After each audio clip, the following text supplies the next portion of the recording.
నల్గొండ జిల్లాలో బీజేపీ రోజురోజుకు బలోపేతం అవుతోందని బీజేపీ జిల్లా అధ్యక్షుడు డాక్టర్ నాగం వర్షిత్ తెలిపారు. నల్గొండ మున్సిపాలిటీలో బీజేపీకి ప్రజలు ఒకసారి అవకాశం ఇవ్వాలని కోరారు. నల్గొండ పట్టణం 5వ వార్డుకు చెందిన పలువురు బీజేపీ జిల్లా అధ్యక్షుడు డాక్టర్ నాగం వర్షిత్ సమక్షంలో బీజేపీలో చేరారు. వారికి ఆయన కండువాలను కప్పి సాదరంగా పార్టీలోకి ఆహ్వానించారు. ఈ సందర్భంగా వర్షిత్ మాట్లాడుతూ నల్గొండ మున్సిపాలిటీలో బీజేపీ గెలవాలని ప్రజలు కోరుకుంటున్నారని, బీజేపీలోకి జరుగుతున్న చేరికలే అందుకు నిదర్శనమని అన్నారు. నల్గొండ పట్టణ వాసులందరూ బీజేపీలో చేరాలని కోరారు. ప్రధాని నరేంద్ర మోదీ నాయకత్వంలో దేశం అభివృద్ధి పథంలో నడుస్తుందని అన్నారు.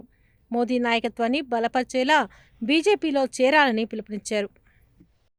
మరి గుంట శ్రీనివాస్ గారిని మేము భారతీయ జనతా పార్టీలోకి ఆహ్వానిస్తూ ఉన్నాము. అదేవిధంగా నల్గొండ మున్సిపాలిటీలో మరి ఎవరైతే ఈరోజు నరేంద్ర మోదీ గారి నాయకత్వాన్ని సమర్థిస్తూ మరి మూడోసారి నరేంద్ర మోదీ గారు దేశ ప్రధాని అయిన కాబట్టి భారతీయ జనతా పార్టీ నల్గొండ జిల్లాలో కూడా బలోపేతం జరిగింది. అదేవిధంగా నల్గొండ మున్సిపాలిటీలో కూడా మరి భారతీయ జనతా పార్టీకి ఒక అవకాశం ఇవ్వాలని చెప్పి ఏదైతే నల్గొండ పట్టణ ప్రజలందరూ కూడా కోరుకుంటున్నారో మరి దాంట్లో భాగంగానే ఈరోజు శ్రీనివాస్ గారు కూడా భారతీయ జనతా పార్టీలో చేరిండ్రు. అదేవిధంగా యావత్ నల్గొండ పట్టణంలో నివసిస్తున్న అందరినీ కూడా నేను ఈ సందర్భంగా భారతీయ జనతా పార్టీలోకి ఆహ్వానిస్తాను. శ్రీనివాస్ 5వ వార్డు బీజేపీ పార్టీలో అన్న నాగం వర్షిత్ ఆధ్వర్యంలో చేర్చుకుంటున్నాము.